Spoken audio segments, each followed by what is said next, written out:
playoff bracket as a tank player. You know, he liked to play his Mundo, liked to play Shyvana, liked to play Trundle up in that top lane. Now that, you know, Ryze is off the table, Mundo is still currently available, as are all of those tanks. So what you've done is you've taken away his current power pick that he's performed well with, and he's going to fall back to another comfort pick, is what I'm anticipating and what I'm expecting. I still think DNL will be ready for that. I feel if you play Ryze a bunch of times, it gets banned out. You almost want that as a team. Hey, we've planned this, we want to do well with it in a few games. Force someone to ban, and then we can pull out something else that we're super comfortable and confident with. If we'd have had more time with Dexter there in between game 1 and 2, I probably would have given him the follow-up that Ryze, he said Ryze is the new Mundo, then why don't you ban Ryze and leave the Mundo open? As it happens, they've banned out both of them this time around. On the other side, 2 jungle bans off towards Trashy. They already said the start of the game, Trashy's a big player in this one. Kha'Zix's leasing out. Thresh banned away as well. The picks are coming in, so I'm just going to skip straight to them. LeBlanc left open, first pick for a reason. Now, I'm quite happy about this because what LeBlanc does in that middle lane is it forces you as the opponent to pick a champion that can deal with that assassin, that maybe has wave clear to keep her on the back foot, keep her out of your face. It's also a very difficult lane to gank. Because LeBlanc has got a silence, a root, a dash, and when she hits level 6, that all becomes doubled. It's a very... it's a more safe lane. I'm going to choose my words a bit more wisely. It's more safe for you in that middle lane. If Nick wants to run Nidalee again, there is kill threat. In a straight up 1v1, there is kill threat for LeBlanc if he plays it correctly. So I think that's smart. I do also think that Reason Gaming, they banned away LeBlanc last time because they didn't want to give it away as a potential first pick. But it also means Sencooks has to make it work. If he doesn't get a lead, doesn't get an advantage, it's a waste of first pick. Well, we'll see here. DNL have got their first 2 picks as well. And I said, do they have to change anything here? And up till now, they're not. At least if that is a support Kayle once again. Kayle, Lucian, first 2 picks. Worked out nicely. Actually, I'm just talking rubbish. Onyx Lucian was on the other side last time. Good job, Joe. Sivir that they went last game. Sivir, Kayle. Okay, so they let me just forget everything I said and say, you know, change Sivir for Lucian. To go back to it, yeah, when we've looked at Super Ace playing Kayle, his laning phase is terrible. It really is. There's very little pressure and presence that this Kayle has shown us in the 2 games that we've seen it thus far. However, in the mid game, in those team fights, it does become a lot more relevant and a lot more prevalent. The later the game goes, we actually seen some very good interventions, and I was a little bit more convinced by that pick. We'll see if DNL go for that same route this time around because they've struggled against Leona's. Leona's support is still available for Reason if they want to go that route. So, other side then, Renekton. Where's Renekton been all our lives, at least in the last 2 days? Because Renekton obviously has had the change to his ultimate at lower levels, but also, I guess, all levels as well, because the higher it goes, the more he gets now. So the brief summary, rank 1 and 2 for Dominus gives you a little bit less health, a little bit less damage, but rank 3 gives you more. Yeah. So it's weaker and early, stronger at late. The theory is to make Renekton scale a little bit more and make him less oppressive in the lane. Now, I don't feel that it's only the Dominus that makes him oppressive in the lane, but it is going to reduce the super safe tower dive power that Renekton offers you. We haven't seen it from the Challenger games just yet. There has been other top laners that have been played, and I'd like to see how well Beanzu plays this, because he was very aggressive last game with Irelia. He does display a tendency to get in your face, and Renekton is very good at getting in your face. In your face. Trashy going to get Elise once again, and we'll skip over here to DNL because they've got that Nidalee again in this mid lane, but this time around they've actually picked up a Jax here for Babunia on the top side. So another scaling top laner for Babunia. He's got a champion that is going to have an okay time against Renekton. Counter-Strike's going to do well, and assuming he gets ahead, he can do well. Jax, though, could he go in the jungle with the item changes here? Yes, he could. If he wanted to go for a Feral Flare, an on-hit Jax could actually do that. I don't know if it's going to happen. I feel like with Elise still up, I don't know. I don't know. We'll have to see what DNL lock in. But yes, it is a possibility because all of these on-hit champions have been buffed by at least some of the sustain of that Feral Flare. On the other side, Vayne, Karma, new bottom lane here for Reason Gaming. So Vayne and Karma, once again, scaling champions. So what Reason have done is they've got some champions that are strong early, they've got some champions that are strong late. What I like about the Vayne Karma is you've got a lot of poke from Karma to help dissipate the weaker laning presence of that Vayne. So assuming that Barney D lands some good skill shots, he's got a shield, he's got a movement speed increase, and it can work very well with the Vayne. What you're also seeing is a lot of mobility here.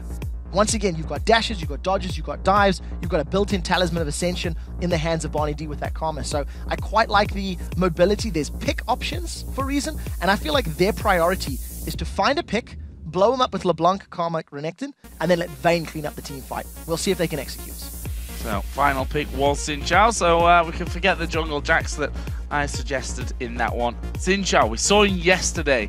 Actually, Denial felt him yesterday because Co played him absolutely incredibly well. What I liked about the Xin Zhao yesterday is it was a very good counter against an all-in composition. There was a Jarvan in there was a Fizz in there was champions that needed to get in your face, and Xin Zhao just says, nope, do not want, and knocks them all away.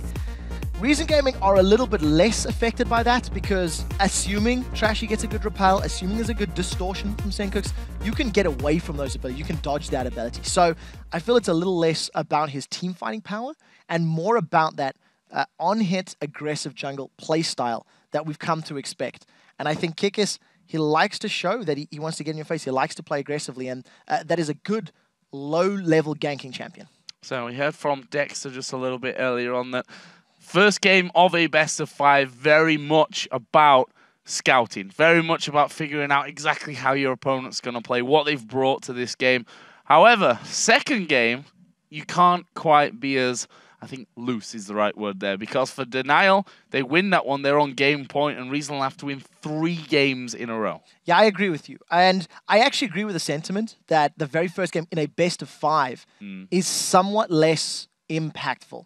The one thing you do need to remember is it does give you momentum. It does give you some confidence. You know, playing in the series, you get that tiny buffer of safety. So now, Reason Gaming may have some information to work with, but Denial are sitting out with this safety buffer of, hey, we can lose a game, and it evens out. It makes it a best of 3 almost. So here we go then into game number 2. It's Reason Gaming versus Denial. And as you see at the top, Denial are 1-0 in the lead in this best of 5. Just 2 wins away from going into the summer promotion tournament, where you have to feel they'll be playing the team that finishes last in playoffs. I'm just going to go out on a limb and say that right now, because NIP, no one wants to choose them, and I think Cloud9 Eclipse will be the second choice for everyone.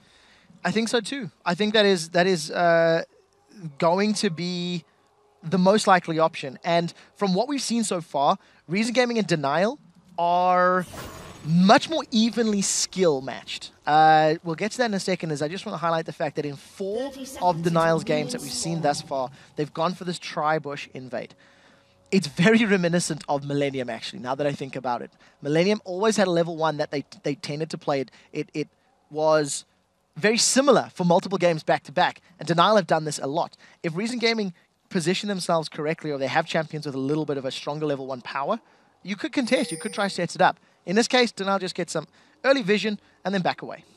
Yeah, early vision down for them, and actually there was a blue ward there on that red buff as well. We can see that Trashy is actually switching over here and is going to be headed off towards his red buff start. Senkooks just watching out and guarding the ramp entrance onto that red buff area. So red buff start as well over on the other side of the map for Denial on the top side, and actually Kale Lucian here are hanging around by blue. Whether they're going to have a go at that one and we'll see Xin Zhao cross over remains to be seen. I think that was more of a defensive positioning. Yeah. I think just making sure that Reason Gaming didn't actually invade their blue. The one thing I do want to see how this lane plays out, because Vayne Karma versus Lucian Kale is not a matchup that we're super familiar with. You don't see this all that often. And I feel like the lower lane threat of Kale during the opening levels of the game may afford Crystallin's Vayne some time to farm up, may give him just a little bit of safety in that lane. And we'll see if he can take advantage of it by farming effectively, because we all know Vayne does struggle in the laning phase. She's not a bully. She's meant to be one of those sort of duelist 1v1s later on with the Blade of the Ruined King. And what a duelist she is if she gets to that scenario as well. Mid lane, of course, LeBlanc versus Nidalee. Both of them getting through this time around, and Nidalee having a very good success rate. In fact, 100% success rate, if my mind serves me correct. I don't think NIP played that at all yesterday, did they? No. So, had 100% success rate so far, and if we're going off stats, Denial got this in the bag. There's a reason why... A little bit early to say that. Well, you know, statistically, I think you're right to make the call, but I feel like there's a reason that Nidalee is banned so often, especially at the LCS and taken away. The The heal is absolutely massive. We've seen in that previous game just how much damage, you know, Reason Gaming all in denial. The heal came out from Nidalee and from Kayle as well, and all of a sudden, all of that effort, all of that work had just been completely scratched away. Especially when you've got double summoner heal as well. Yeah, talking about that, we do have the same summoner spells last game with the exception of top laners. They've swapped out their teleports for Ignite, so we are going to be seeing I imagine jungle presence to both of these solo laners, as you want to get your Renekton or your Jax going ahead. You want your Jax ahead further, because Renekton has tools to get himself ahead by himself as a champion. Just going in there a little bit, on towards Nick. He's not having too much trouble with him. He's falling a tiny bit behind on this one, but because of the damage that can come out there. Barney D also being forced back here. Crystalline just above half HP. And Woolite will be quite happy with this lane, you know, that constant heal. I say constantly, it's obviously a pretty big cooldown from Kayle anyway, but pretty much constant heal that he's got here to keep this lane phase going. Yeah, the longer the laning phase goes without any poke, obviously the advantage is going to fall to denial as far as HP is concerned. I think, though, in terms of all-in power, because of the poke from Karma and the fact that she's got a root, it's going to allow Crystalline to get those silver bolts damage down and maybe set up a good condemn into the wall. You combine the root and a stun, and that's going to be a dead bottom lane member. They're going to jump on Binzu, and the stun does connect. Stun connects, but I think that Kick is too far away from this one. He snuck in there nicely, but Binzu using that slice and dice to his full advantage to get away. We did see a little bit of back and forth from Woolite and Super A's in the bottom lane. That's because they did spot Trashy coming down there. So Trashy, early on in game number 1, actually helped them secure those first couple of kills. Did really well to get in. Actually, Kick is here, coming back in towards his top lane. Binzu this time is going to go low. There's a flash, but he flashes perfect time in there. Doesn't get stunned up by the counter-strike. If that would have happened, could have been a different story. The problem is Binzu now doesn't have that flash if Kicker sticks around. You can see Kicker, he's toying with the idea. He knows that the Crocodile doesn't have the flash to get away. And we've seen in the previous game how effective it is to gank a lane that doesn't have that summoner available. Senkuk's playing very aggressive against Nidalee, as we were expecting. He's got a small CS lead, and as Senkuk's is about to hit level 6, that kill pressure goes up even higher, assuming he's got the mana pool. Down on the bottom, we are going to see him coming condemn against the wall there onto Super A's. Once again, it's Trashy moving in there, and there is the damage coming in towards Kayle, who's going to have to use his summoner heal and spend up pretty much his entire mana to get him even close to healthy again. So one of those heals is now blown, which now puts the advantage obviously in favor of Reason Gaming, but you've seen the condemn. The angle was a little bit off. Had Kristen got better positioning, they could have stuck Kayle a little closer to the wall, to his team, and that could have allowed them to get first blood. Regardless, Kayle so far is only 4 CS behind, thanks in part to the lower threat that this Kayle offers her. So decent CSing and doing a pretty good job so far.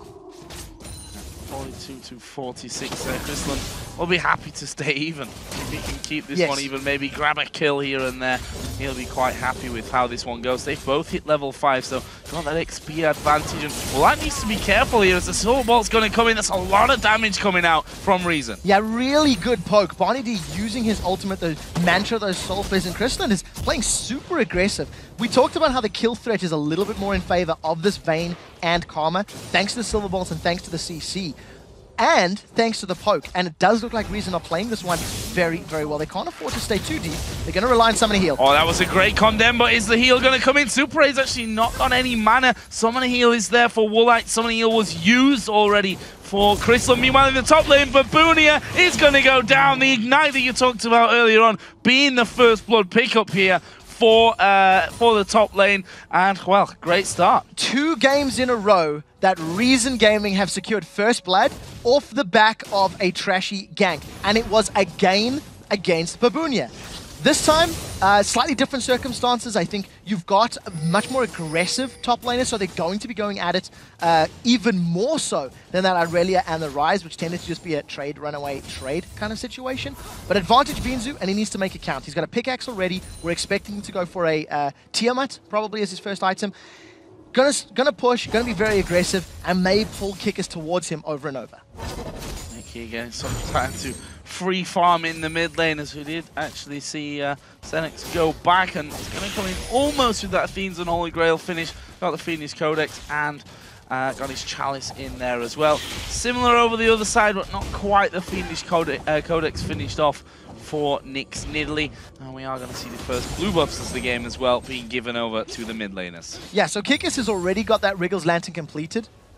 He's working towards that Feral Flare, as we have been talking about extensively. We'll see how effective it is for him.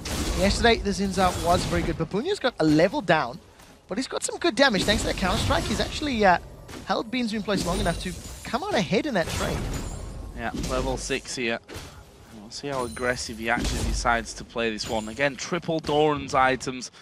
All the brews on the top side as Senkux is going to come around, and there is his blue to match up to that of Nick, who took that one earlier on. This bottom lane, let's have a look down there. We see obviously Vayne headed up towards that Blade of the Ruin King, got the Cutlass in there. On the other side, BF Sword picked up for life. Now what I like about this bottom lane for Crystalline and Barney D is the fact that they have tools to deal with everything. They have a shield, they have a movement speed, they have CC. There is an engage in the top lane, and it looks like Beanzu's dead. Yeah, Beanzu is going to die from that one. And again, it was Kiki sneaking into the top lane brush that really got that one for them. And that's the thing with Jax, with that Counter-Strike and Leap Strike combo, you've got to be so careful if he times it on the third hit, as well as we are going to see Woolite throwing down the Culling. Crystalline down to half HP. Woolite going to dash forward, but he gets a lot of damage back there from Barney D. They're going to have to back off. Yeah, the culling was so good. I think almost every single bullet connected. Now that Nick has roamed himself to the bottom, they're going to push on their tower. Now, in terms of this top lane, that looks like just a straight bait outplay. Yeah. You know, at the end of the day, Beanzu went aggressive. He thought he had the support of Trashy, hadn't taken into the fact that Kikis was there. And first tower of the game taking so much damage here by Denial. Super Ace is going to back away thanks to the minion wave not being there. And with a threat of Spears just thrown in there, you can't stand and hold on to that one. I mean, even if you take a turret hit or two there, Denial, they've got 2 heals in that bottom lane. Actually, they've got 4 really, because the 2 summon heals as well. Yeah, there's so much sustain on the side of Denial. It's quite an interesting composition that they've got. You want Jax and Zinza running in. Oh, Kikis has found Trashy. It's a good cocoon. They're going in. Kikis going to dive in for this one, as we are going to see Nick coming in. Spears landed. Trashy's down. Senkux comes around as well, but he's missed his leash. He's going to have to distortion away. Another spear comes in. Doesn't quite land. Tried to save his teammate, but that will be Denial taking the kill lead at 2-for-1, and that gets us Zinza rolling. Trashy was just out of position there.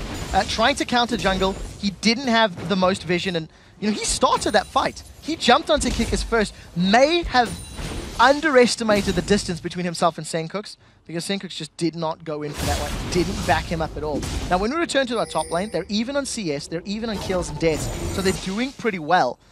But as it stands, Babunia is just having a better trade. His counter-strikes are well, he's forcing those empowered attacks onto Beanzu's Renekton and making his life very difficult. He's playing basically an aggressive Jax game here. Every opportunity that he gets on that third strike, he leaps in there and does the damage to him, and that's causing a few problems. He's got that Vamp Scepter now as well, so he can sustain nicely in that lane. We'll see how much Renekton and Beanzu can actually hold on to him then. We see Dominus having to be popped there to try and gain some back. Yeah, and of course, as we already touched on, that is just the level 1 Dominus. It has been reduced in effectiveness. Old Dominus gave you 300 health and 40 damage per second. Now it's only 200 health and 30 damage per second. So gives himself a little bit of sustain. He's back up to as near to max as you can get. And remember, he was traded down very low. So luckily for him now, he can actually stick around and keep farming. Yeah, let's see how Babunia plays this one. Again, Vamp Scepter, we'll see if he decides to go aggressive or whether he's quite happy with this. And as we see, just dive straight in there with Counter-Strike running. Beanzu has to back away, and as soon as he comes back in, Babunia just turns around and does the damage again. It's actually a very good matchup. You're noticing every time Babunia gets some damage down, Beanzu is responding with his abilities well. He's timing his Slice and Dices. The moment the Empowered Strike is about to land, you actually see Beanzu trying to channel that stun of his own and preventing Babunia from getting it down. So it's an interesting matchup, but as it stands, you have to feel Jax is going to scale better, and they're currently sitting even on CS. Oh, this could be bad news for him, though. He does... He senses it. Yeah, he's got a ward. He's got a trinket anyway. He senses it with the ward. The ward. What's down there? I didn't see Trash's It's basically head. the senses. Vision is a sense as well. Did spot him coming in. Actually, Kiki's coming down towards the mid. Senkook's here. Gonna just move straight away from that one. Doesn't want to have a bit to play. And Kiki's got himself Hex Drinker in their boots as well. We saw yesterday how effective Xin Zhao is in his early stages of the game if he gets off to a good start. Yeah, and because of the power of that Audacious Charge, which has been max first, that's the E from Xin Zhao, it's got a much more powerful slow and a lower cooldown. So he's going to be relying on the hard CC of Jax as his primary initiation tool. When you look at the crowd control levels on Denial, it's not that strong, and Senkook's not really connecting with those ethereal chains as you might like. And here comes Kikis once again. The problem is it's LeBlanc. So hard to lock down as Babunia finally going to be chasing here by Binzu. Counter-Strike comes up. He's got the stun. Has he got the damage? Ignite is going down onto him. Is it enough to finish him off? Yes, it is. Brilliant from Babunia. And now they're going to kill Chrislund. Nothing they can do about that. And just like that, 2 kills coming down in a matter of seconds. Babunia went back home, picked up Tiamat. No, he didn't TP. He doesn't have TP. He walked back to top lane and went straight into fight once again. And he was just far too overconfident. On the same token, Barney D just disappears from the lane. He went to go ward up the river, and the moment Barney D was gone, you've seen Woolite and Super Ace committing. You've got the Relentless Pursuit from Lucian, which is a nice dash. In conjunction with the movement speed increase from Super Ace, it just allowed them to get onto Vayne and overpower it. That was a 2v1 that they won clearly. Now, we do see Reason Gaming. They are trying to defend this bottom inner turret. While that's going on, the rest of Denial are pushing some pressure on the mid lane. That's Kikis and Nick, and they're going to get a lot of damage on this tower. Yeah, I mean, the vision was already there to see him coming in. For me, you're never going to catch the Kale and Lucian. And we see Senkook's here using Distortion. Kikis actually diving in. Cocoon is going to land, and Kikis is going to go down. Senkook gets that one back, and now they turn on towards Nick. There is Trashy coming in. Can he get another Cocoon off here? Nick is going to try and dodge away from this one. Turret comes out, flashes away from the Cocoon. Yeah, but now there's minions here for Reason Gaming to work with. So 1 kill for the tower means somewhat advantage to Denial, gets instantly balanced out. So Reason Gaming will come away in a better position right now. They've got an additional kill, and they've got Super Ace. Yeah, Super Ace going a little far too forward there. He's going to use intervention on himself, but he's going to have to flash to get back behind the turret on this one. And taking far too much damage on that, and I have to give it to Reason. I thought they were going to end up getting nothing on the bottom side and possibly losing that mid lane turret. In the end, they rotated fast enough to the mid lane to get the kill onto Kikis, save their tower. That's a lie. The tower went down, but they got the enemy tower as well. So what we're seeing from both of these teams in both of the games in the series so far is individual decision-making and over-aggression is what's costing. You know, I don't really understand why Kikis tried to dive onto Senkook's in the first place, or it's Trashy in that mid lane. He overcommitted past the tower. The tower hadn't been killed yet. And because he overcommitted, he gave up the kill. Then thanks to him giving up the kill, when the rest of Denial fell back, they didn't have the numbers to defend their own tower. Had Kikis been a little bit more cautious, he could have been there with his team, maybe held on to that mid turret himself. Now they're diving Binzu. Yeah. Stun comes down on him. He's not going to get away from that one. Here comes LeBlanc around the side, though. They did get the knock up. There was Elite Strike from Babunia to get away as well. Senkook's couldn't stick around too long on that front. And they get that 1 kill for 0. Tower kept alive by the presence of Senkook's. But again, a good move from Denial. So at the end of the day, the dive works out, and they're still trying to get Babunia even more fed. He's got 2 kills so far. He is slightly ahead in terms of CS, and you have to feel that Denial want that Jax most likely to try and counter that Vayne if at all possible. Try to leap on him, stun him up, and force him away from the fight. I feel like a Vayne can outplay a Jax in terms of a duel 1v1 with a Blade, with a Condemn, but as long as Babunia is keeping Vayne busy, the rest of Denial can try to shut down Reason's team fight and then focus Vayne together as a unit. And I think that's the game plan. We'll see how it plays out as more towers drop. Right now, with only 3 towers down, there hasn't really been a lot of rotations for more objectives.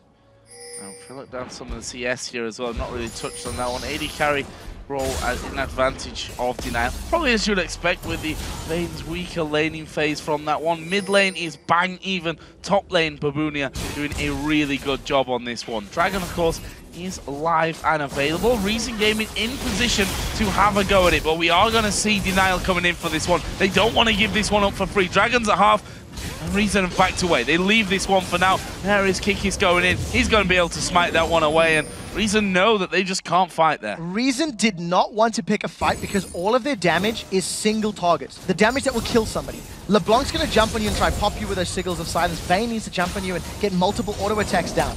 If they jump onto someone, Intervention instantly going to counter that, and then you've got that Crescent Sweep from Xin Zhao to make a team fight advantageous for Denial. That is why Reason decided to back away from the pit, play it safe. Reason need to find a pick, and it might be on Trashy. He's in some real trouble from this one. Spear actually comes across the side there, repelled nicely away from, and it's actually B2 that goes up towards the front. Here comes LeBlanc as well. Lucian hardly taking any damage from that. They're going to try and turn it around. Xin Zhao is in there. The Culling comes out as well. Good exhaust and a condemn will stop Kikis from chasing in too far. Barney D is there as well to get the slow onto them, and Reason back away to that mid lane. So a lot of ultimates invested and moves back and forth, and it's just that little strategic game the teams play. They almost got Trashy down, but thanks to his repel, he was able to avoid a lot more damage, and there was support from Reason to save him. Now, the rest of Denial have grouped up on this inner turret. Senkux is looking for a pick from the side. He's going to be in trouble. Well, he might just get taken down himself there, indeed, as they push straight in. There is the damage coming back. The Mimic is going to be popped. Can they finish him off? No, not quite. Here comes the rest of Reason, though. Woolite, is he going to get knocked against the wall? That was very dangerous how close he went. I don't know why he didn't try and condemn him at that point. Either way, they've got the middle inner turret, and Babuni is running right on the top lane. He's taken down turret number 4. So a nice swinging gold for Denial. They are playing the map game a lot better. It took them a while in game 1. It took them more time to begin sieging and to begin challenging those towers. But now, at 20 minutes on the board, they're pushing in multiple stages of the map, and they're forcing Reason Gaming to defend. If you look at Reason, the only wave clear that they have is a volatile Spiderling from Elise and those Mantra Inner Flames from Karma. There's no other safe wave clear. So you force them onto the back foot underneath a tower, and it means Reason Gaming's only option is to engage. And if they're engaging under Nidalee Spears and the Counter-Strike and the Crescent Sweep, all of a sudden Denial's got all the tools to beat them. So I think Denial should keep sieging, because Reason Gaming's defense comp is just not strong enough at this point. No, nowhere near safe enough against Spears. No. And then you've got to factor in the culling. We saw how much damage it did in that last time around. We see Barney D here just waiting. Jack's trying to recall in the middle of the lane, or is he? Is he just trying to bait them out? Chrislin is going to get attacked. Blade of the Ruin King is going to be used. Shield's coming down, but Babunia is doing all the damage. He's got the kill. 1 versus 2. No problem. Barney D speeds himself up as he realizes he's going to get closed in on. And now Nick and Senkux going head to head. Senkux actually backing away from this one, realizing that Kale was there as well. Babunia.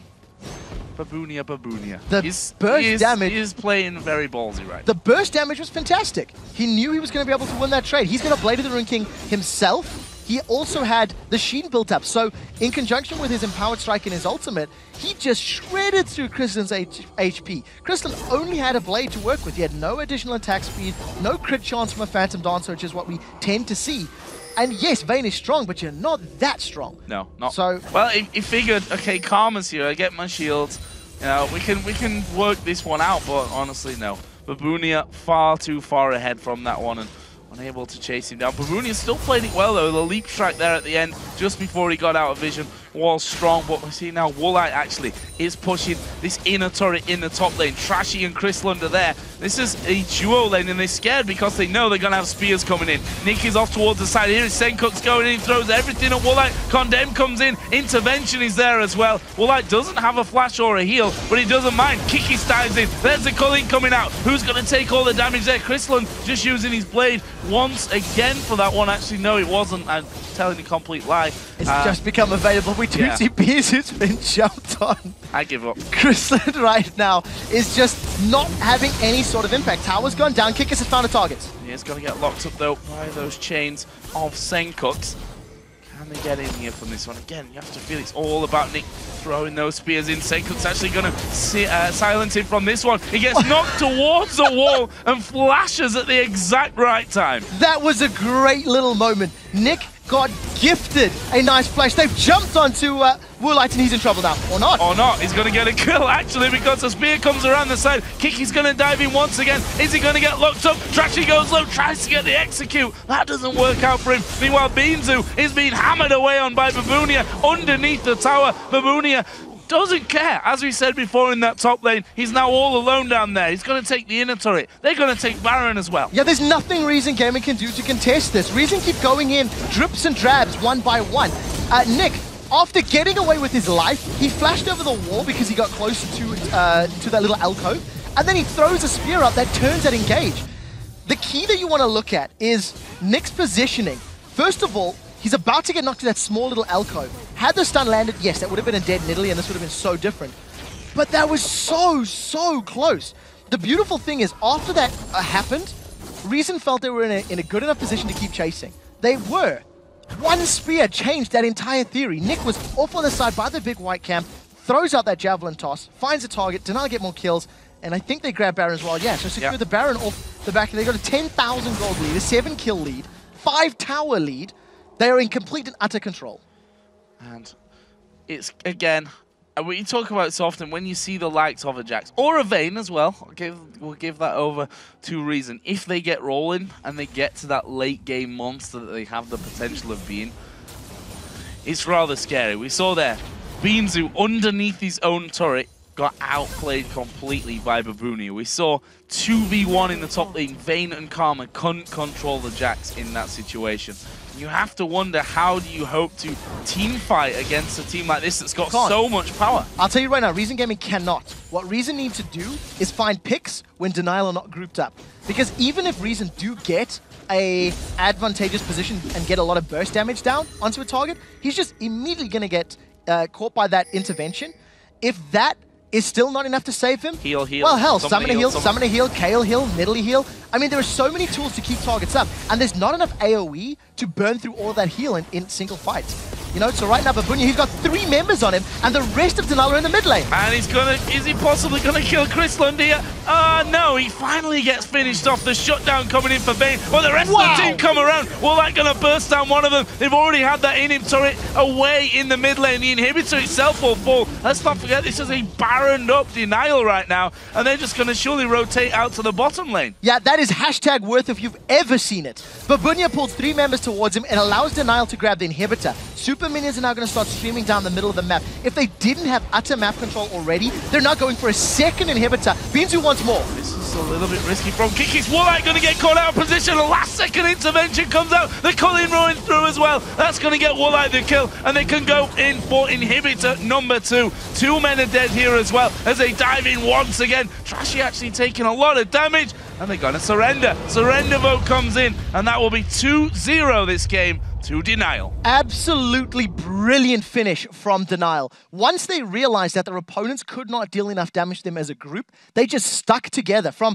16 or 17 minutes on the clock to the end at, what was it, 25 minutes. They just sieged. They roamed as a unit. They said, Babunia, you're OP, go deal with whoever you want, and the rest of us will stick together, keep our heals, keep our interventions, and they played brilliantly. So I've got a question now, because you saw Mundo and Rise band away against Babunia. They left the Nidalee open. Nidalee had a big impact on the later game, at least. I mean, obviously, Senkook's in that laning phase wasn't having many problems with him, was ahead in CS for quite a while. But Babunia got out of control again. I think one of the big threats of this game was that Nidalee. You know, we talked about it in the pregame. I probably would have thought a Rise and a Nidalee ban would have been good options, because the Nidalee gives you the option to siege. It gives you that massive heal underneath turrets, and we've seen it used multiple times to great effect. Had that been a different mid lane champion, that strategy could potentially not have been employed. You know, it could have weakened that mid game phase, which would have given Vayne time to scale, which would have given LeBlanc time to scale. And I think Babunia is a player that you can't ban out right now. I think he's playing very well. You've seen 2 bans targeted at him, and he's still crushed face. So where do you put the bans then? I mean, if you're not going to ban him out, then you leave that Mundo open, you leave the Rise, and you give him basically a free choice in that top lane. Do you then focus in towards the mid lane? Do you get rid of that Nidalee? I mean, for me, Nidalee, again, I said it at the start of the game, predicted it correctly, of course. You've got nearly 100% win rate here in the Challenger playoff so far. I think if you step back, yes, there are so many different options and routes you can go with banning strategy, but I think in this particular composition for Reason Gaming, they went too much for early game dominance with a LeBlanc, with a Renekton, with a Karma, and had banked on Vayne getting to a point where she could tear people apart. That didn't happen. I don't think any of those occurrences happening. I mean, Jax came out even on his lane, even with multiple ganks. LeBlanc didn't get kills in Nidalee. There was no real gank attempts, but that's a matchup that LeBlanc can win and didn't. The biggest problem for Reason, if they had wave clear, they would have had more tools to work with, but they didn't have a fully rounded composition, and that's what cost them when they fell on the back foot. They got ahead early, they got first blood again, but it doesn't transition to anything more, and that's where the problem's coming in. Well, we shall see if they can fix that one. We need to take a quick break, guys, but when we do return, DNL looks to make it 3 wins in a row and lock down a spot in the summer